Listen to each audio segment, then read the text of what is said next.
Ladies and gentlemen, welcome back to another episode of The Blue Frontier. James here, joined by Ryan and Shan. Everton have won 2 games in a row in the Premier League for the first time this season. David Moyes wins his 700th Premier League game in charge. A momentous day, winning 1-0 away at Brighton Hove Albion at the Amex. We're really excited to get into talking about this one. Before we do that, if you enjoy the show, please leave us a rating and review on your platform of choice. That helps us out a lot. Follow us on all of our socials. Links are in the description. A lot to break down. This was a very eventful match. We'll start with our summary quote of the day. It was Ryan's turn to pick, so I'll hand it off to him. Thank you, James. I went with Lexel_pre from the Discord. That's a type of grinded out performance that can prove to be huge at the end of the season. Love to see the players celebrating the win with Moyes after the game. Feels like the momentum has shifted. It's funny how Dice used to talk about changing the story. And, yeah, you could tell. I mean, Moyes' enthusiasm is genuine. I mean, it makes you remember a bit of how he used to be, and it's likable. Teams under him are very likable, and to come across as that way after this match, which could have probably been seen as negative in many ways. I don't think anyone really cares because we're just desperate for points, but just his reaction to it was so enthusiastic. It does change the narrative a little bit, and maybe Shan should take notes. Yeah. No, for sure. And that's let's Sean Deitch, by the way, not Yes. Sean Conn, just to be clear. No, they've let Sean Conn out of the wilderness, the snow, the remoteness, and he has remained unscathed and come out of it to be back on the pod finally for a win. I would like to make a public statement specifically to Vic Lindsay, who said that I am kind of bad juju to the match-winning pods. We did originally film a pod. It's just the Wi-Fi in the wilderness was not up to the standard. I just wanted to make that clear. But going to score predictions. I'm sorry. You really said standard, didn't you?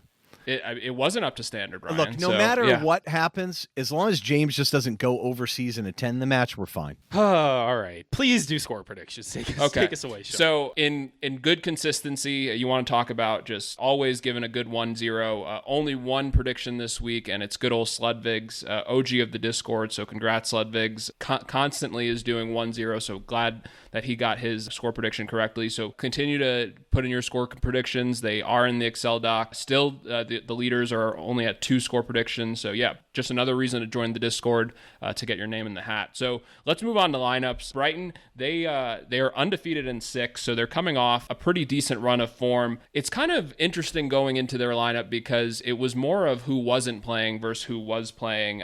Kind of looking at their injury list, Matt Zwiefer, the good kind of midfielder for them that really did well in his debut at Goodison, was out. Ferran, the Turkish wingback, was not there. James Milner, thank God that he wasn't playing. And Igor has been, I believe, out for the season.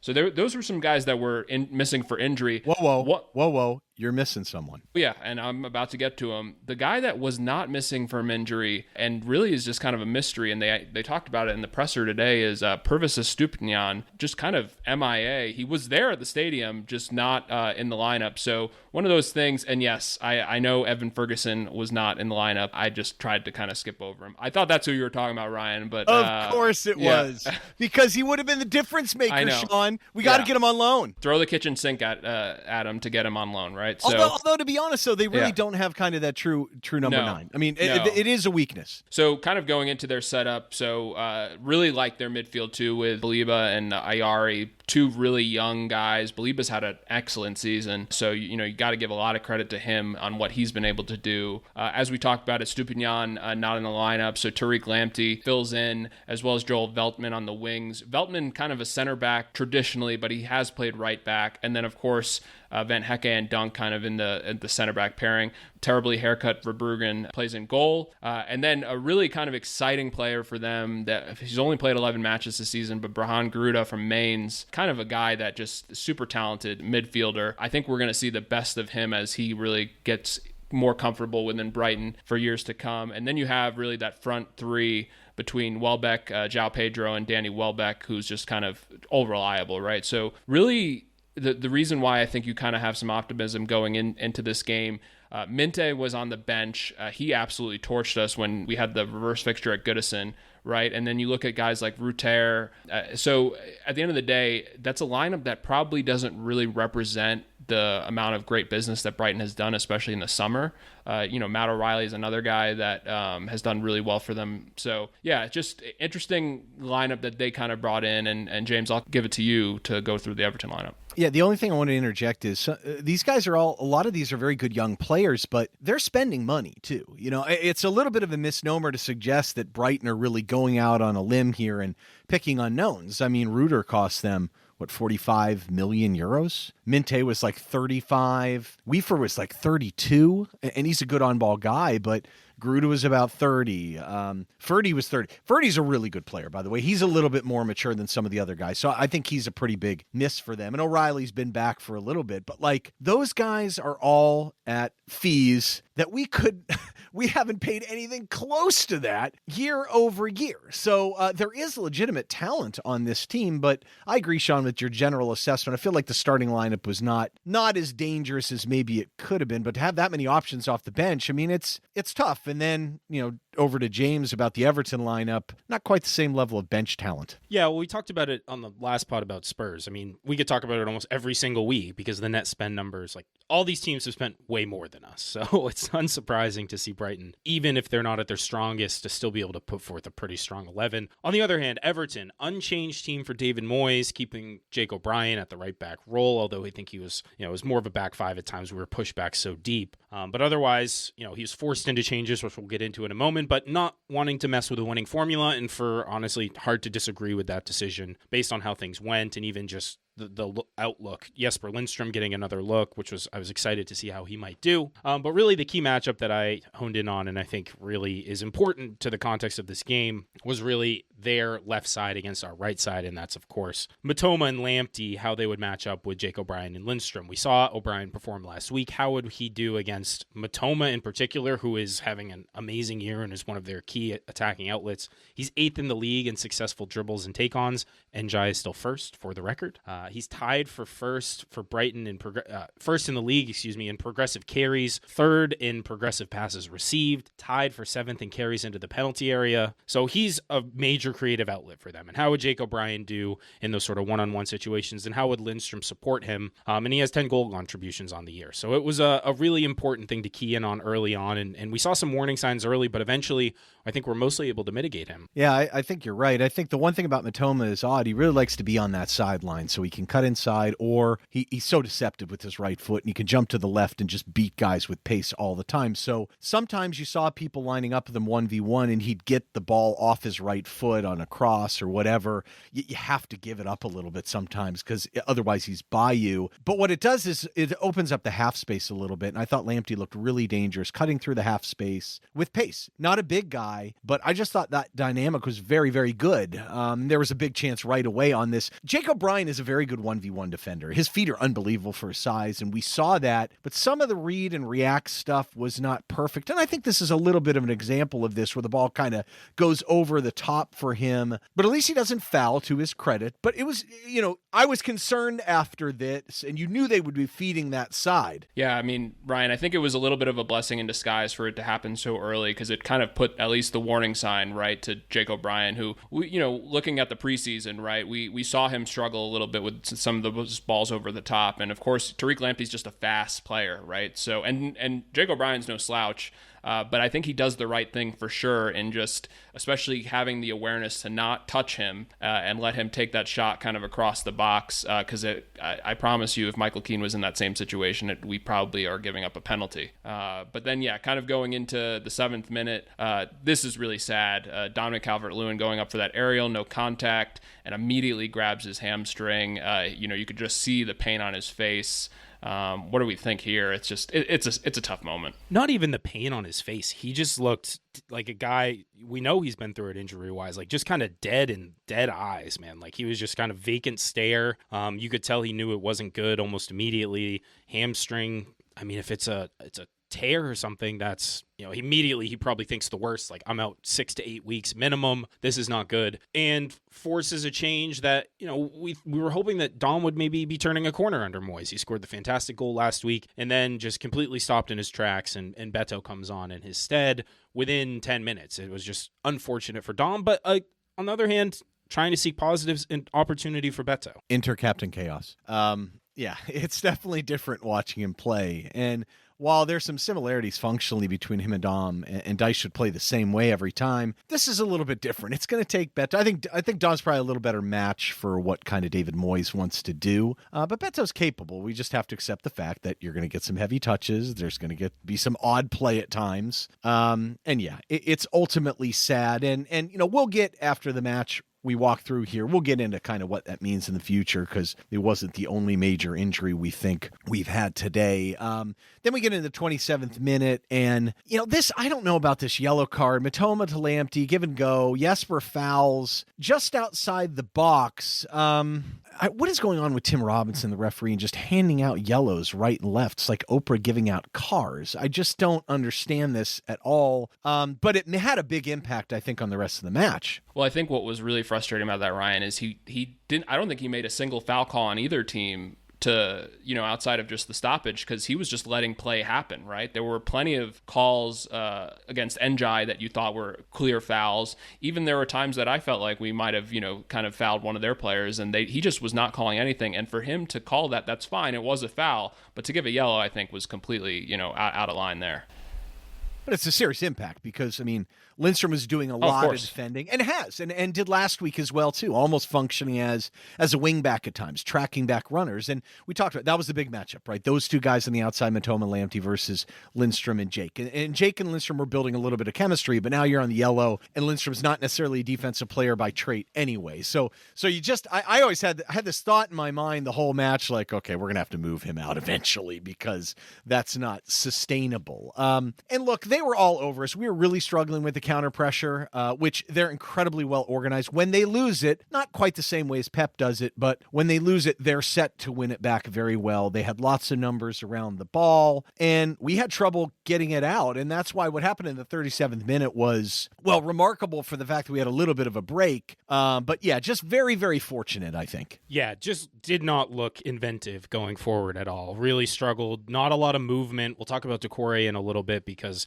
he was killing a lot of our attacks, but he was also trying to at least move around, which we know he's pretty good at. But as you said, Ryan, bit fortuitous in the 37th. Beto running into the box. He's kind of 50-50 ball with Veltman. Gets a little nudge, but the hand clearly goes out and basically swats the ball over the end line. And it goes originally. What is he doing here? It's a really bizarre play, but I think a clear handball to extend your arm that obviously for it to hit effectively the palm of your hand. And it was awarded a corner, and I don't even know that they were going to, they would have looked at it, but Robinson didn't seem at all worried about it or think that it was anything. Beto freaks out and immediately tries to drum up some support for his cause of that's a handball, that's a penalty. And eventually the announcers kind of, well, they're reviewing it. They're going to go look at it. And then they show the replay enough times. And to me, it's cut and dry as it gets. My favorite part of that was just, you could tell the ref completely lost control of the match because I didn't know if it was a goal kick. I didn't know if it was a corner kick. There was like zero clue, and no one on the pitch really knew anything outside of once we finally got, to your point, James, just some clarity that there was a true like hand that hit the ball. And then you see the replay. I don't understand. Ed Aarons basically says after the match, Fabian Herzler on Joel Veltman's penalty incident with Beto, he felt a touch, and then of course the normal reaction is that the hands are coming towards the ball. It can't be a penalty. How is that a normal reaction in the box? It is if you're playing volleyball. Yeah. Yeah, that's not normally the reaction. The reaction isn't that, oh, I feel contact, so I'm going to go reach out and hit the ball. It almost looked voluntary, like he was almost trying to draw the foul or something and just maybe didn't know where he was on the pitch. Veltman's a very good player, but he does some odd stuff at times. That's kind of a little bit what he's known about. And you see very often defensive players with their facing goal trying to shield off an attacker, they will just look for that tiny bit of contact and go down. So I almost wonder if it is incidental, but the ball's right in front of him, hand extends, hits the ball. It's a handball. That's the rule. Sorry. It was a whole scene, too. It was pretty funny when he went to the screen, the fans offering money behind the screen. That was amusing. I enjoyed that. Verbruggen was flipping out. What is up with that guy? He was not.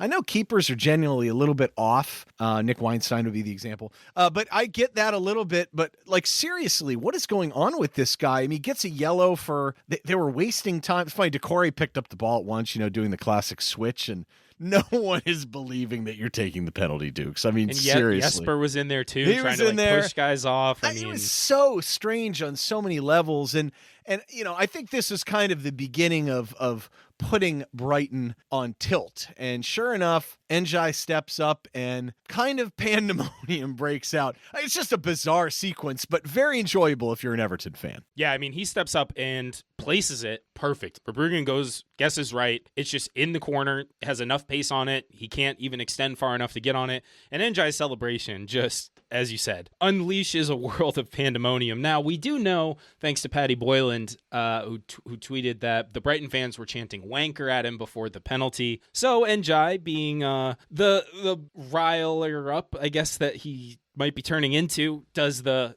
classic spin celebration and then flaps like a bird, just like an innocent bird. And the Brighton fans just lose their heads completely. I mean, there were some scenes, some shots from the away end of their fans. There was an elderly lady giving the away fans the double reverse peace sign, the finger. It got just crazy. And he gets a yellow card for this. Since when can you get a yellow for taunting the opposing fans? Well, I don't understand. He's not taunting. He's celebrating seagulls. I mean, you're on the coast. He was in the moment. I don't understand that. The Discord had some interesting takes on this.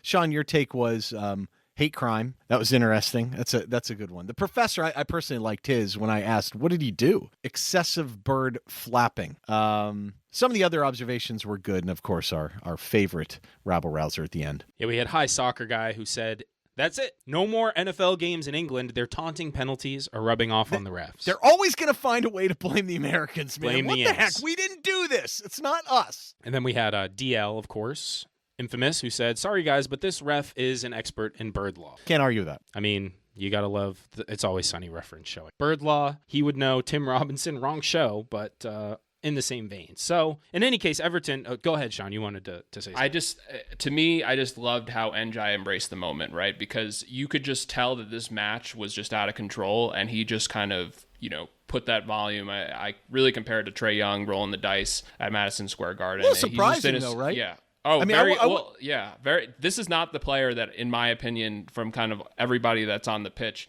But I also think, too, that he recognizes that this is a team that can be rattled, right? In the same words of Sean Deitch, I don't think they know how to win.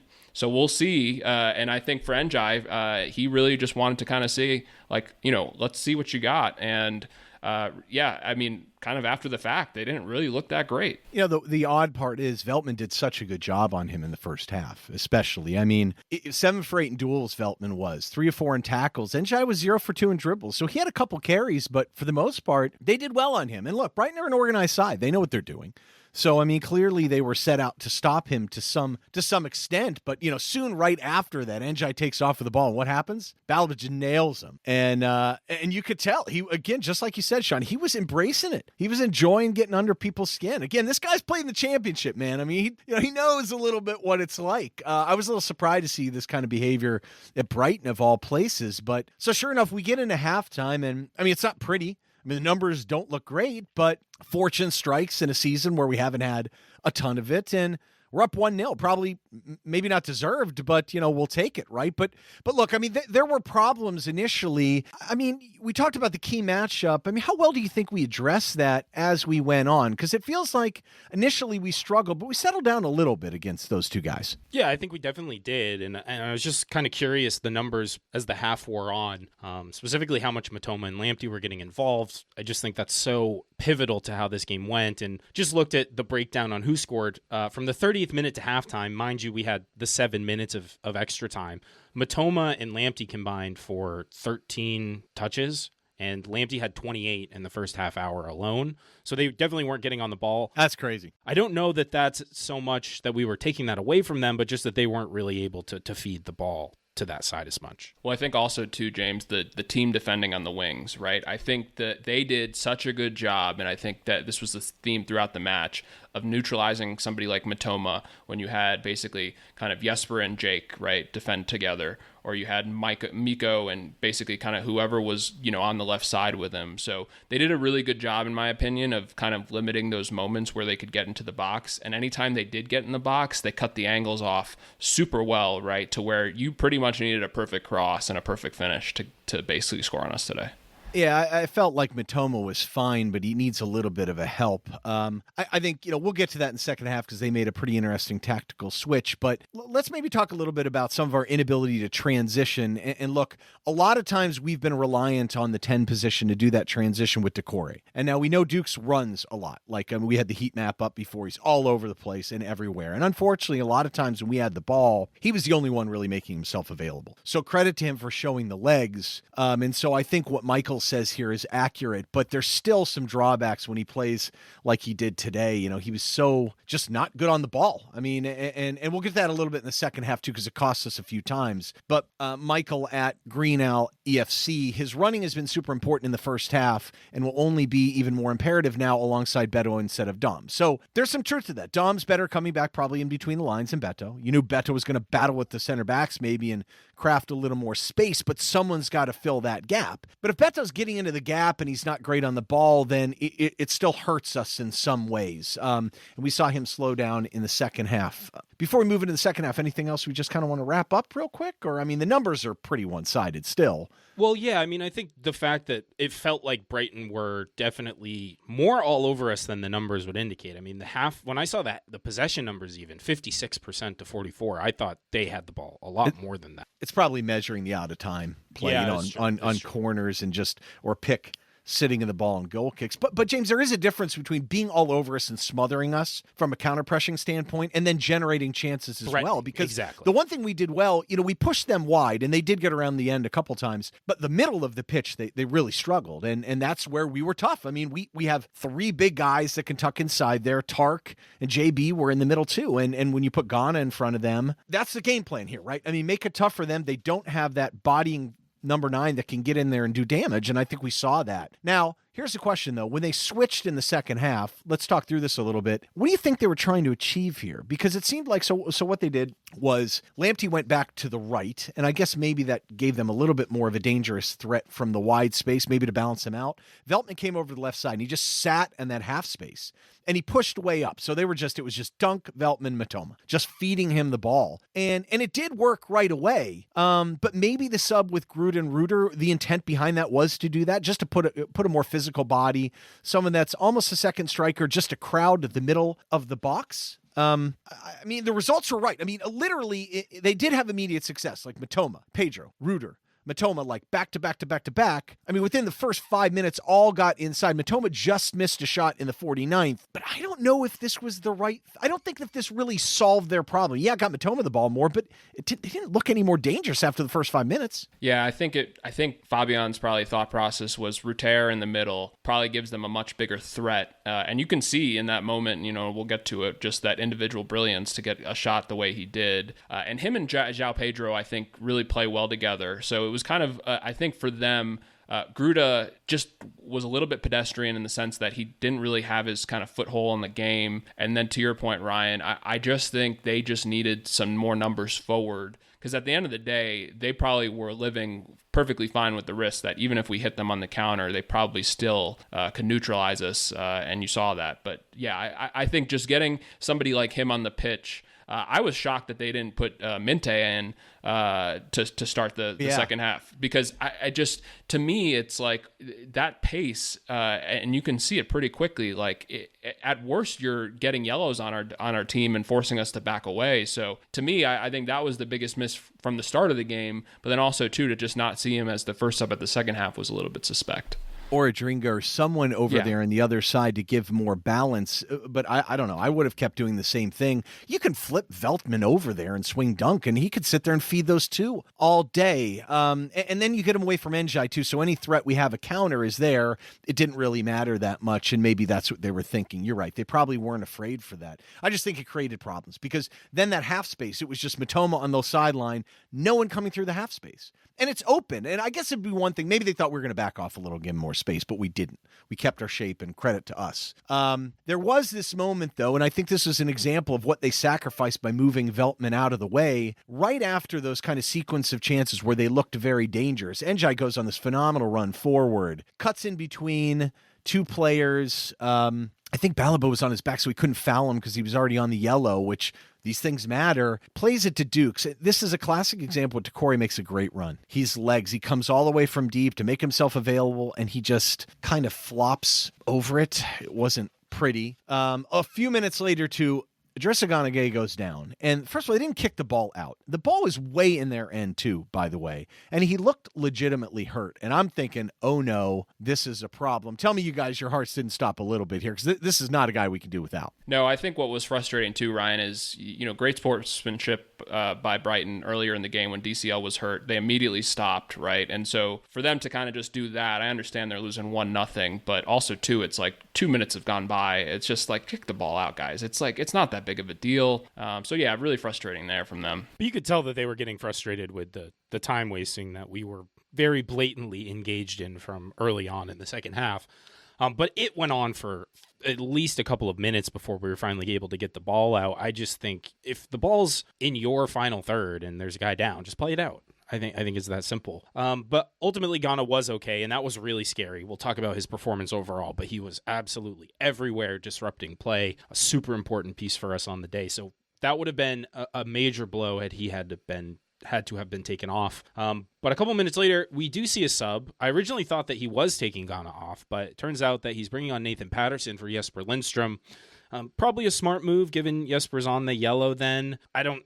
He seems to want to give Patterson a chance. Whether that's the right move or not, I kind of question it. But trying to get some fresh legs on, at least someone who can make a tactical foul if needed and not risk being sent off. I will say, even though I might disagree with Patterson kind of being the replacement for Lindstrom, you can maybe make the argument of Garner, but I think the key here was really the yellow card, right? Because the last thing you want, we have a big game next week against Leicester. Vitor Pereira could learn something about it, losing João Gomez today when he had a yellow and not taking him off. So it's just, I think Moyes was a little bit smart in this case of just making sure, hey, whatever you get out of this game, you get out of this game. But at the end of the day, Lindstrom's way too important to the side, right, when it comes to a game like that. So credit to him. And yeah, Patterson, unfortunately, when he was defensive, just did not look good. But on the offensive, he was fine. Yeah, there's probably a little wrinkle there, too, because, Decore looked, by the way, bad.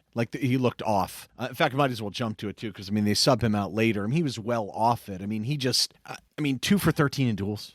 When does that happen to that guy? Almost never. His passing was fine, 19 of 21. 3 fouls. You can tell there was something off about him. So Moyes had to be thinking, well, I'm going to take this guy off eventually. It's just not there. And he probably thought, okay, well, my one midfield replacement's James Garner. But there was a lot of talk that Garner probably couldn't go for more than 5, 10, probably 15 minutes was even pushing it. My only concern here is you've only got 3 sub windows. You already used 1. This is a single sub in a match where you're going to want to make some different changes. So I don't know. Would this have been a time to maybe make a bigger sub? I think it's a tough call. Yeah, and of course, in hindsight, it looks a lot easier. And I'll also add that at this point in the half, just a few minutes in, it's 5-0 Brighton shots. They have 84% of the ball. So I think and that would continue, of course, with them just dominating the ball and trying to break us down. So I think if you're looking to just batten down the hatches, you make a sort of defensive leaning sub, and it comes back to bite us later on. But at that moment, you can't play for future prospective injuries. Yeah, that's fair. And look, soon thereafter, one of their biggest chances was, Sean, the one that you said where, Ruder takes it down and does incredibly well, kind of Dunk hitting the ball over the top. Dunk was pretty good today, honestly. He's good on the ball. When you give that guy time and space, I think he had 29 passes into the final third. That's an insane number. But that also is just going back and forth with Veltman. Veltman's probably just over the final third. So it's not like the match where Yuri Tielemans had earlier this season, where it's just, I can't remember what the number was, but it was insane. Finally, Pickford gets a yellow for time wasting. And yes, I agree. Okay, this is probably getting a little ridiculous. Although that one looked like they were going to go short. So I don't know if I entirely agree with this. So Brighton eventually makes this double sub in about the 74th. Lamptey goes out, who largely was irrelevant in the second half, which is strange. Ayari goes out too. I think it's a dangerous player, and they go for Hinchelwood, and Minta finally comes on, and you're thinking, oh boy, this is going to be a problem. Here's someone that can finally run at you. I just feel like they've got other guys on the bench here. I don't know if Hinchelwood's really your answer. Sean, what are your thoughts on this one? That was kind of the puzzling thing to me, Ryan. When I saw Hinchelwood come on, I was like, oh, that's good for us, right? Because somebody like Adingra, I think would have been probably better. You look at kind of, he's just not somebody that I think when you're down 1-0 is going to help you get to a place in the game to kind of create these threatening plays. And I think he was very pedestrian most of the game. I didn't really notice him much of, the time that he was on the pitch. So yeah, I think Minte, of course, was perfect by them to bring him on. Of course, he should have probably been on a lot faster for their sakes, but I'll take it. But yeah, going into essentially like I said, Decore. Then you get to the situation where Mangala was down, and I think that's where we really kind of were feeling bad, just because it seemed like it could be pretty serious. Well, it was unfortunate because Moyes makes the double sub just a couple minutes earlier in the 78th. He takes Decore and Njai off for Garner and Young, which, again, I mean, that's shaping up, trying to batten down the hatches defensively, all good. And at that point, Decore, I think, was A, completely gassed, and B, just had not really had the positive impact that you'd hope on the ball specifically. When the off-the-ball stuff, the legs start to go, like, he doesn't really offer a whole lot. So it totally makes sense to yank him off. Njai, I never want to see Njai taken off because he's always dangerous no matter what. But he was also looking a little bit leggy as well. On the day, Decore, 2 for 13, as you said, Ryan, 2 for 13 in duels. Passing was okay, but 3 fouls. And I think we'll have to closely monitor how Moyes wants to use him going forward. But as we were getting into, 80 minutes, Mangala goes down. It doesn't look like a major contact injury or anything, but he's hurt. He's hurt, and he comes off, and we're out of sub windows. We're going to have to play 10 minutes plus stoppage time with 10 men, essentially brought upon ourselves by the, in hindsight, bad usage of the sub windows. Yeah, look, I mean, they had a decent chance for the Welbeck shots kind of deflected over, but we were standing, holding very well. I mean, I thought it was impressive. The whole Discord was just Braveheart references at that point. Hold. Yeah, that's a great scene. There are a couple strange plays, too, here. Like the one where Beto gets forward in the 88th, wins the ball with a crazy slide tackle, jumps back and gets on the ball again. Is this one where he absolutely just gets hit? Like, there's one play, I don't know if this was it or not, but Beto gets absolutely collided with on his leg, goes down. There's absolutely no call here at all. And I just don't understand it. Is it just because he's too big? It was so blatant. And I feel like we could have gotten a few more benefit of the doubt on some of these foul calls breaking it out. But look, I mean, we couldn't get the ball deep. We couldn't get the ball out. 8 minutes added on to, I think, made some people nervy. Probably at least 8 minutes, I would say. But I mean, there wasn't like some massive moment for them. Matoma looked like he almost got behind, and O'Brien took him out with a slide tackle. It was a pretty good play. I think, I'm sure Brighton was very frustrated, and credit to Beto a little bit too for doing the hard work he was doing. Oh my God, I think we need to mention too just that incredible tackle on Verbruggen. Minutes before, I know, of course. So sweet. That was so well timed too, right? And even the ref was just like, I really want to give a yellow, but I don't think I can. I mean, he was just like, it was just so, and Verbruggen, of course, just, making such a meal of it. I don't think he even really made significant contact whatsoever. And at the end of the day, if you're going to be that relaxed on the ball, you better, be ready for somebody like him to go after it. So, but yeah, to your point, Ryan, I think we actually managed the game pretty well after that. I think really the only kind of, thing I was upset about with Beto is that play where he had Njai on the left. He just didn't get his head up in time, right? Yeah, so yeah. He moved it to the right, okay, but you got to get your head up a little bit better. I mean, you do see that at times. Strikers get a little tunnel vision.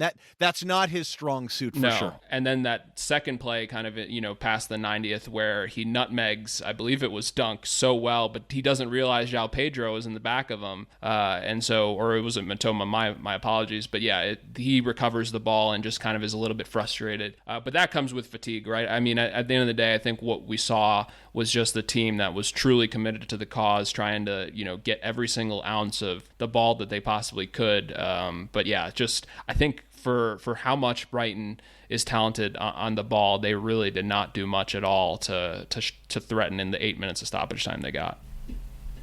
And then it just kicked off at the end. I wanted to jump in here at Tweet Georgie. Beto was fantastic when coming on, did all the dirty work you can ask for, and created the penalty. Look, he wasn't perfect. He was a little sloppy at times, but again, he makes stuff happen, and it's not that easy to come in that early and just jump on for someone. And I thought he did fine. He was exhausted by the end of the match too. I mean, kudos to him for the effort he puts forth is great, but he's not really designed to play 30 minutes or 90 minutes the way he's playing sometimes. And he really hasn't been afforded that opportunity much. So I get a little bit of it. Yeah, Verbruggen, to your point, Sean, was just on tilt the whole match. After the whistle, Tark versus Minta, I've seen some clips of it. Tark just yanks him backwards at one point. I don't know if he was trying to get in JB's face or O'Brien. It's like, really?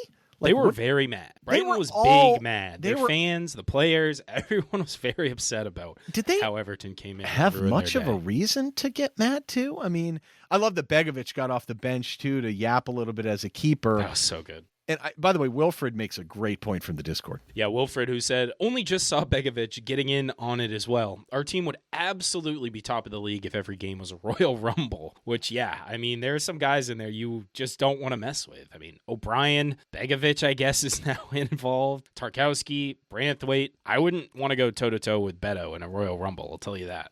No, I said before the pod that, like, he's the guy that, like, in a tag match where your partner's getting, like, beat up and then he makes the tag and the guy jumps in and clears house. That's Beto right there. He would just, like, clear out the ring, he'd probably kick a turnbuckle, maybe jump into the crowd. I don't know. God knows what that guy would do. Hey, Bego grew up in Canada playing hockey, so you don't want to mess with that guy. It just seemed like they were completely on tilt, and maybe that's what you get when you have a younger team out there, but they just seem rattled ever since the NJ penalty, really, in many ways. Patty sent this tweet off. It got some interesting responses from some people, but I do think they lost their head. Yeah, so Patty...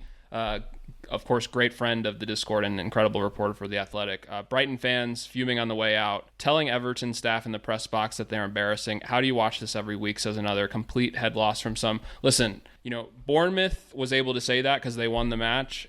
You guys got spanked at home by a team that, essentially was playing 10 men the last 15 minutes or so on the match. So I don't think they have any right to speak, as well as, too, for the amount of shots they took. Veltman's shot, I think, is still, I think I see it in Colorado, actually, right now, about to land. So that's the altitude, though. Yeah, that's the altitude, right?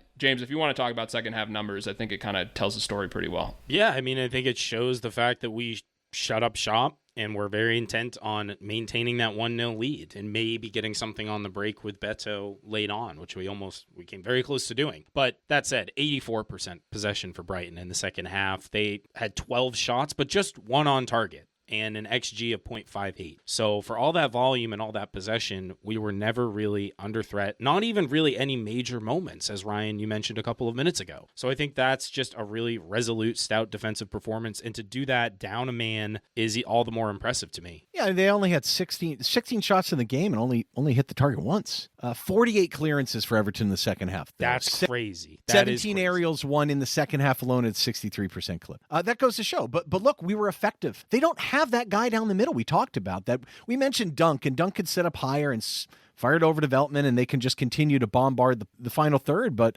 when you set up shop, do they have the guy that can kind of go in and physically create space? And it's not like our back line is always perfectly in line. There were times we were playing literally 6 in the back, and that's hard to keep that shape, but we did well. I mean, their expected goals post shot was only 0.48. Their XG for the match is only 0.58 in the second half, but it's not much higher than that for the game. So it's like, okay, yes, we got the benefit from the penalty, but these numbers have to be taken into account based on game state. And I thought we managed the game pretty darn well. But what I loved is that, okay, it was negative football. Fine, we had the lead. Who cares? I mean, we're in a relegation battle. It is what it is. I just loved all the things that David Moyes said after the match, just kind of the positivity, Look, number one, he deserves credit for putting Jake O'Brien in the side, right? Yeah, I mean, we gave him a ton of praise for that last week, and I don't think anything about that changes this week. I mean, and albeit kind of the obvious change, as some have pointed out, like play the guys that were signed to improve the team. Imagine that. Results almost immediately improve. But I did like Moyes' comments as well, Ryan. I mean, he took the win for what it was. A lot of talk about character and steel shown by the side, which I completely agree with. I mean, it's not easy to really shut up shop like we did, but he also had the forward-looking view of, yeah, we need to get a little bit easier on the eye, a little bit better on the ball. But it's his 700th match as a Premier League manager, and he got the win, and he was very romantic and reminiscing and talking about how happy he was to be at Everton for that. That's the positivity about it. He's still smiling, and he celebrated with the players afterward. Great result. We defended corners, defended the box well. I mean, it wasn't like, I get why Sean Dyche was the way he was at times, saying, well, this is what we deserve type of thing. But this year, he had lost the plot a little bit. He was saying stuff after the matches that you're like, dude, it's not, what you're saying is not really true. But I thought genuinely David Moyes was right, but the enthusiasm was warranted. I mean, it's not easy to do that, but we had a game plan. We had a strong identity today once we went up, and we stuck to it. And whether we deserve 3 points or not, I don't really care. We got it, and it is what it is. Yeah, I just, from him, as you kind of talked in the presser, I love the realistic positivity of it. Like, he was not over the top, right? He wasn't saying, we're safe, we're doing. He celebrated the performance, as you said, Ryan, just the scenes with him celebrating with Ghana, right? Like, absolute workhorse of a performance to Corey. But then also too, just the plaudits that he gave Beto, right? For him to come on, right, do the role that he was assigned to do, gave him a lot of credit in terms of the penalty, giving him credit for that, right? Because at the end of the day, Beto was really kind of the key in getting that penalty for us. But then, yeah, to your point, I think the only thing, and I appreciated him giving us this update of saying he was worried about Dominic Calvert-Lewin and Mangala, right? He didn't want to say how serious they were, of course, until they actually get looked at. But that, I think, is just kind of the unfortunate, sobering reality of today of potentially losing them both for a period of time. Yeah, and the injuries, they don't seem good. Dom in particular, it seems like that could be a very bad one. Hopefully Mangala's isn't quite as bad, but initial signs, not good for Everton, and they'll be big misses. It's a bit fortunate that we have James Garner back training and fit and made an appearance today at the same time that we lose Mangala. Not sure that that's quite the right change that you want to see. I did just want to say, this type of performance, not unlike a Sean Dyche win. A 1-0 win, you get a first half goal, you shut up shop in the second half, and you see it out. And, Dyche had to speak negatively because he just never got the 2 wins back-to-back first time on the season. I mean, there's a lot of reason for fans to be positive. We kind of finally got thrown a bone. Good feeling all around the club, new manager coming in. You could see it even in the training videos this week that everyone looks a lot happier. But I will say that in defense of Dyche, this was a very similar performance to something we might have seen under a well-coached Dyche side versus what we saw toward the end of his tenure. I do think, though, James, I put that in the Discord, but I kind of reflecting back, I really appreciated the subs, right? Like, I think that just showed, and Moyes doesn't sub, right? I mean, that's kind of something we talked about when we were really evaluating him and kind of his tenure at West Ham. He's not somebody that really loves to sub, so I think for him to kind of manage the match the way he did, right? I enjoyed the narrative not being, our players are exhausted, right? Our players were exhausted, of course, just given the amount of effort and energy that they put on the pitch. But I think, to your point, like, as ugly as that was, there was intent, there was purpose, there was just kind of a good managing of the game. Because at the end of the day, too, we don't match up well with their personnel really at all. So, yeah. Well, let's talk about that key matchup. I mean, look, Matoma had 62 touches, 2 shots, 1 for 5 in dribbles, 0 for 4 in crosses, dispossessed 3 times, 2 for 11 in duels. I think that says it all. And look, it wasn't like he wasn't dangerous, but if you keep him on the perimeter a little bit and don't let him really get inside the box and get into incredibly dangerous situations, that's what happens. And Jake, a couple times 1v1 against him, just sacrificed the right foot a little bit from distance, but he wasn't going to let him get inside of him, and he didn't. And look, I mean, Jake O'Brien can move, and he's got length. I mean, you're not going to bully him. Once you get inside of him, man, you're going down, man. He's not going to let you push him around. And I thought eventually we settled in and did okay against him. I still think Brighton probably made some mistakes in terms of how they set up, but heck, let's move on. There's some pretty good performances today. A couple, I think, individual real standouts. Obviously, defensively, we were strong, so those guys are hard to miss. But yeah, a couple individuals again, and I feel like it's been back-to-back weeks again for Ghana. He was just tremendous again today. I think there's a super compelling argument that he is the most important player for this Everton team right now. 1 key pass on the day, 85.3% pass accuracy, which is incredible given how few passes we had in the second half in particular. Won 10 of his ground duels out of 14, 8 tackles, crazy, 6 recoveries, 2 interceptions. He had 2, I don't know how he does it, but just all out sliding tackles and wins the ball so cleanly. Just perfect execution, perfect technique, unbelievable in back-to-back weeks. Just a focal point for us anytime. And he's gone down a few times now with what looks to be an injury, and that's the most panicked I get. I got way more panicked at Ghana going down than I did with Dom, to be honest. But incredible day for him, and glad that he's finally getting some recognition for how excellent he's been for Everton. Yeah, and I think to your point, James, and of course Ryan said it before, it's kind of hard to take the pick between the center backs, right? Because I think they all did great today.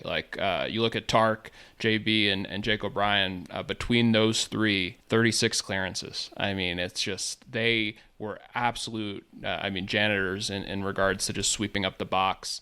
The headed clearances, I think Tark really, it was very noticeable in terms of 9 headed clearances, 3 aerials, 1. And the pass accuracy, believe it or not, from JB and Tark, 85%. So a match where we pretty much were just kind of all over the place kicking the ball. I thought that they just managed the game well. And of course, Jake was fantastic on the right. But, a real appreciation.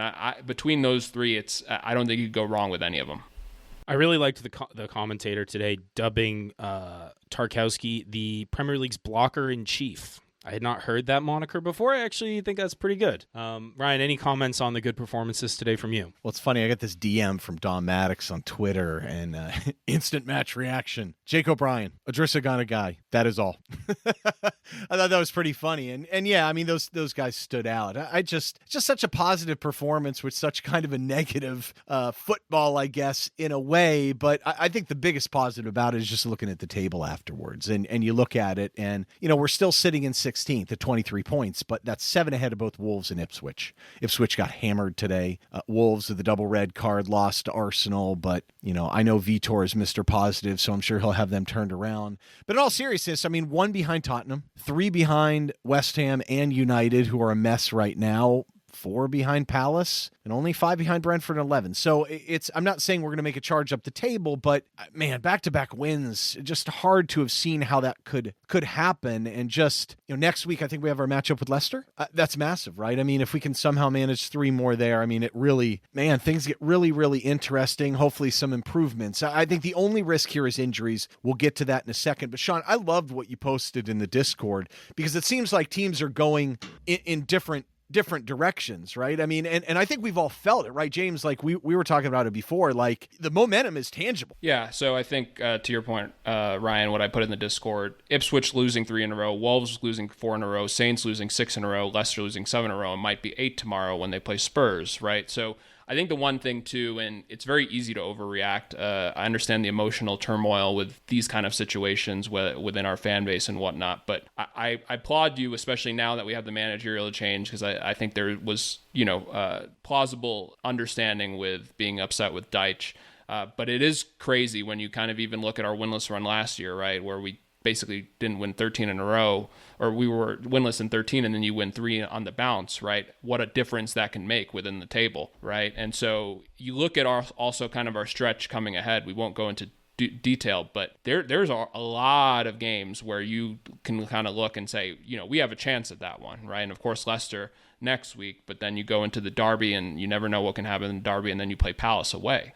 So I think for us, looking at the table, of course, giving us that comfort in that room, 7 points above Wolves, we also have the game in hand against most of those teams.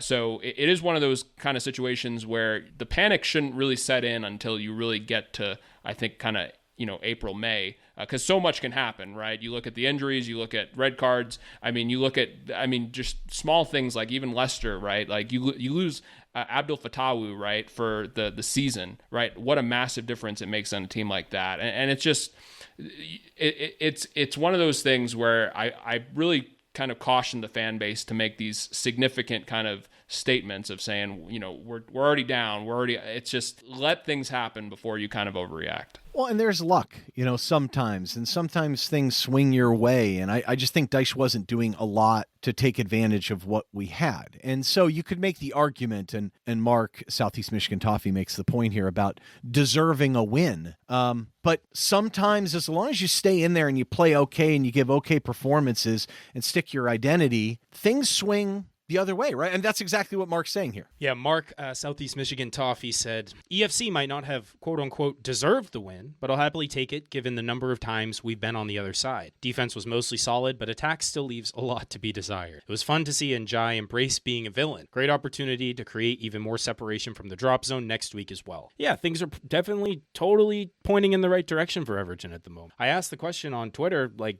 at what point do we start looking up the table versus down it? And at 7 points clear, we're very close to being able to do just that. And I think, as you both have said, if we win against Leicester next week on 26 points, regardless of how those other teams do in their fixtures, we're right in the mix for a comfortable mid-table finish. I mean, that's exciting. That is not the narrative that we have been trying to just come to grips with for most of this season so far. I also I like what Limerick Toffee Johnny said here too. Boy, that just goes off the tongue, doesn't it? Limerick Toffee Johnny. That's fun to say. Let's do that a few times, just not right now on the pod, or else people will get mad at me. Anyway, gritty performance. We really got under their skin, which is great to see. Yeah, you just felt like there was togetherness, right? I love that. We look like we have something of a game plan on the ball now with the same resilience without the ball.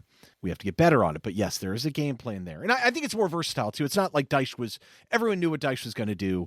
There was no variability around it, and it had to work or else things would not go well. Anyway, Njai and Ghana, the standout performers. Nod to Jake for a great job out of position. DCL frustrating, but not a surprise. We had a higher XG from 3 shots than their 16. Okay, penalty. Onwards and upwards. Yeah, I mean, DCL, you hate to say it that it was just a matter of time. Maybe that's not really fair, but certainly, it just happens. Alan Brody with the next comment here. I like this one. Alan and I got together like a month ago and had some fun. And it's very funny when you meet people in person, that know kind of our community. It's very funny, the observations on things. But I don't know if I'd quite go as far as to Alan saying Moyes the savior, right? Yeah, Alan, Moyes the savior, a real dogged, hard-nosed display.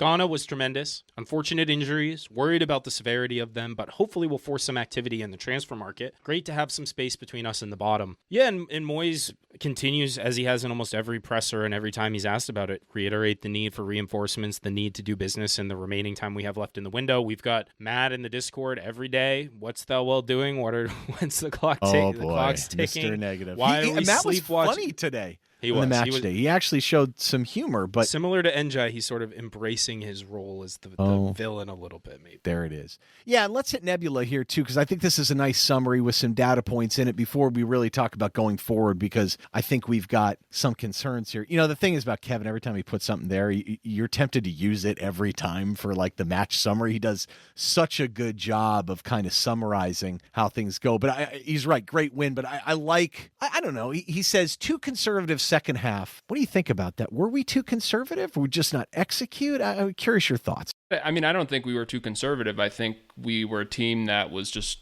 understanding that, hey, we're not going to dominate the game. Their personnel much more talented than ours, and I think the way we were just continuing to frustrate them, right? And as the game went on, you could probably tell that they just got more and more frustrated because they couldn't do what they wanted, right? So I think for us, options off the bench too to really change the dynamic of the game. We don't quite have those, and they're a much more organized team than Spurs as well. I mean, I think people, not that Kevin would because he's a really measured guy, but it's easy to get carried away after we have this amazing attacking performance of Spurs last week, lest we forget how diabolically bad we've been going forward for almost the whole year. Yeah, if we tried to chase the game, I mean, that scoreline would have been absolutely atrocious. It would have been the scoreline we had at Goodison. I mean, yeah. Yeah, that's a great point, and maybe our personnel is a little better equipped for it. But like Kevin goes on to say, showed resilience, plus we're comfortable even when down to 10, and I think that's right. Mirrored Palace's game plan from them from December. Interesting. Brighton had 16 attempts, 0.75, XG one shot over 0.06. And I think that's the story of the game, right? We talked about Ghana's number. They were tremendous, but that's it. No big chances, really. Not really. And that's what happens when you take the middle of the way, and the middle away from them, they don't quite have the ability to really break that down. Anyway, we could beat that into the ground, but I think what really is worth discussing at this point is, David Moyes said in the presser he thought their medical staff, the immediate assessments of Dominic Calvert-Lewin and Mangala were bad. He said he was concerned about both. He didn't want to label anything until they both got checked out, but it didn't seem like the initial impressions were not good. I think that combined with what Alan Myers said, I'm told Armando Broja will stay at Everton to continue his recovery from injury. Let's first start at center forward here. Do we need to do something here? I mean, Trimidi is a matter of weeks instead of days earlier this month, so that's not optimistic. Beto's in there. I mean, the fall off maybe a little bit, especially under Moyes, from Dominic Calvert-Lewin to Beto. Njai, in theory, could play a little bit of a hold up. There's not as much of a need to play like a particular type of profile maybe in that position. Does this change our needs? Thoughts? It puts us in a really difficult position for sure, with Beto being the only fit center forward, but fact of the matter is we still have 4 on the roster. So you would maybe look at, you're not looking to sign anyone, despite I think the cries from a lot of people that we need a striker, but alone maybe. What do you make of this, what Alan said, though? I mean, does that make any sense? No, it doesn't, but I know there were some difficulties negotiating with Chelsea for like the terms on which we could maybe send him back. They didn't seem interested in paying his wages. Well, like, why would we take him back when he's crocked for weeks or months? So I think that's more so a Chelsea holdup versus an Everton holdup. I'm sure he'd be happy to send him back and free up that loan spot. It seems kind of like a no-brainer, but it makes it really difficult when you might need to bridge a gap for a matter of weeks till Trimidi's fit. Do you make a signing to, like, if Beto goes down, that does limit our options, but can you get by for a month and a half with Beto as your only fit true striker? And then you can start getting guys back. No. You're missing a striker. Michael Keane. There's your answer right there.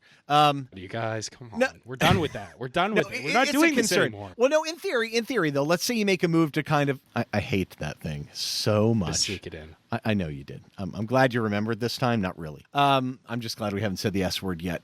The point is that maybe if you make a move to kind of a winger, an attacking player that can also fill in for center forward, you don't care as much, like Richarlison on loan. Not going to. But anyway, you'd have to change one of your other loan schemes. I thought it was very interesting that Harrison didn't play at all. Maybe the circumstances didn't merit it, and I guess with the injuries, it was probably dictated a little bit. I mean, David Moyes has said he liked Harrison a bit, but, that could be one where you could move Njai to center forward for a little bit at a time and throw Harrison back to left wing. I'd like to see Harrison play a little bit more left wing. I think if you're going to get anything out of him, maybe he needs to go back to that. But I thought it was very interesting earlier in the week where Moyes didn't seem to indicate he thought fullback was as much of a need as kind of an attacking player and a midfielder. Mangala's injury does change that a little bit, right? Because you look at the deeper options and, okay, fine. Say you move Dukes back there. You've got Ghana, Garner, and Dukes and Tim. That might be okay, although I don't think there's anyone quite as fluid on the ball as Mangala is. I think that still frees up the idea that bring in someone who's a little more of an attacking midfielder in nature that can play that 10. I mean, Dukes is really bad on the ball today. Does that make sense? Or do you bring in like more of a sitting player? Or I don't know. I mean, it seems like that Moyes doesn't think fullback is as much of a need. Is it less of a need because O'Brien is now kind of playing out there and can team up with one of our wingers and I guess maybe roll with Mikalenko? I mean, you're probably not going to be able to do too much there in terms of getting an impact player on that side. Or do you make a move for someone like Walker Peters that can play both sides? I don't know. What do you guys think? I mean, we had the fullbacks being the biggest need. And I still think in many ways it is, but did the injuries change that? Yeah, I think, Ryan, there's a lot to unpack there, right? The Broja situation, want to quickly comment. Moyes has always been a big fan of him. It is kind of interesting on his timeline, right? He's probably out, best case scenario, till April, right? So it is a situation where if you look at kind of the future recruitment, do they still kind of consider him as an option, right? Of course, not at that buy option, but maybe, at a lower fee. So it's kind of one of those situations of maybe wanting to keep him in the ecosystem. And then also too, right, the possibility or probability that the loan just can't be canceled, right? So at that point, that's kind of your best option, right? You have to keep what you have. In terms of the wingback situation, right, I think Jake O'Brien being there, he's probably going to be there most of the season, right, unless there's an injury to Tark or JB. So you probably kind of put him at right back. He does have, it seems like he's trying to build Maiko's confidence, and to his credit, Maiko has played pretty well under Moyes so far. Mikalenko. I know, guys. There's going to be a lot of mispronunciations. I apologize in advance. Leave us alone on the pronunciations, for Pete's sake. Yeah. Deserve every critique of pronunciation. No. I mean, I literally spell stuff out phonetically, and I still screw it up. Okay, well, it's different when you're calling Jake John versus just saying a guy's name. Miko and Maiko, It's no. Go on. No apologies needed. Miko, he has played well under Deitch, right? Of course, Moyes. I'm all over the place now, but we're going into the need. I mean, Kyle Walker-Peters, right? I think is probably your best buying option, right? And not knowing the foreign loans that are available to the team. But I would agree with you, Ryan. I think they're probably looking at an attacking midfielder. I think they probably want to beef up the midfield, especially too, right? This was kind of a good warning sign in regards to, what happens when, let's just say, a Ghana or Mangala goes down, right? The complete spine of the team changes. And somebody like Garner, right? Like, he's definitely has a place in the squad. I don't know if it's playing one of those roles that Decore is playing, right? He's not the greatest ball carrier in the world. So it does make you wonder when you kind of look at the team, and especially too, if we're going to lose Mangala for a period of time, I think that's probably where they look at shoring up, just because I think the buying options probably are more attractive in the summer. And then to James's point, I don't think it's wise to buy a forward. I understand our numbers are lower, but 4 forwards on the roster, and to maybe you do a foreign loan, but I think even that's going to be tough. I mean, we didn't even talk about the news earlier this week that Dwight McNeil needs surgery either, which is, I think, really important and emphasizes that winger position even more. So for me, I am a bit reassured both by Mikolenko's sort of uptick in form and O'Brien looking competent on the right. I think those are still major glaring long-term needs, but maybe not as important in the short term. Whereas if Mangala's out for an extended period of time, I think that moves that center mid position into a much higher priority. Garner being back helps, as I said a few minutes ago, but time's a ticking in any case, and we haven't really seen a lot of concrete rumors. As you said, Sean, the Walker Peters links are really like the only fullback we've been concretely even remotely linked to. So things are going to be very interesting in the remaining days in the window. It would just be very nice if Chelsea were to make the deal, and so that we could get like Dewsbury Hall, for example, is just would help because he fills in that gap. I mean, I don't think he's amazing. He's got a great left foot though, and I mean, God, our delivery a couple times today, dude. The one was it Mikolenko who sent the ball. I mean, that was just a disaster. Maybe that makes a little bit of a difference, and maybe that's like getting someone like Garner back in the team helps with set piece delivery a little bit. That's true. It does. It gives you certainly another alternative, maybe not with the left foot. The only reason why I'd say just the fullback situation to me is still bad. I mean, you see Young coming on now really can't play like this. It just seems very obvious. He's just dusted. Patterson looks hopeless defending people 1v1. So while that's fine if you want to attack up a wing and maybe you can morph things over and move JB to kind of like that virtual left back, we kind of something that Moyes would do. And I know there was some discussion on the Discord about that a little bit. That's still an option, I suppose. Maybe just have enough numbers there that he thinks he can make it work. But yeah, it just seems like the glaring need. Imagine if we had someone that was a little more fluid on the ball that could play like kind of a little bit more attacking version of a center mid. I feel like we would have had a chance or two today where Dukes just kind of fell apart. And maybe at this point, Dukes needs to drop back a little. I mean, maybe his engine can be a little more useful there where he's not trying to do too much. Yeah, I think that's as good a place as any to leave it for today. We'll, of course, try to stay on top of all the rumors. The window is closing in just a few days, so we'll be staying very close to that. One last reminder to please leave us a rating and review if you enjoy the show, which we hope that you do. Thanks to everyone who's left us 5-star ratings on both Apple and Spotify. Leave us a comment. Reach out to us on socials. All the links in the description. Join our Discord. With that, we'll be with you next time. Looking forward to it. Maybe 3 on the bounce. Don't want to get too crazy, but we'll see. Until next time, up the Toffees.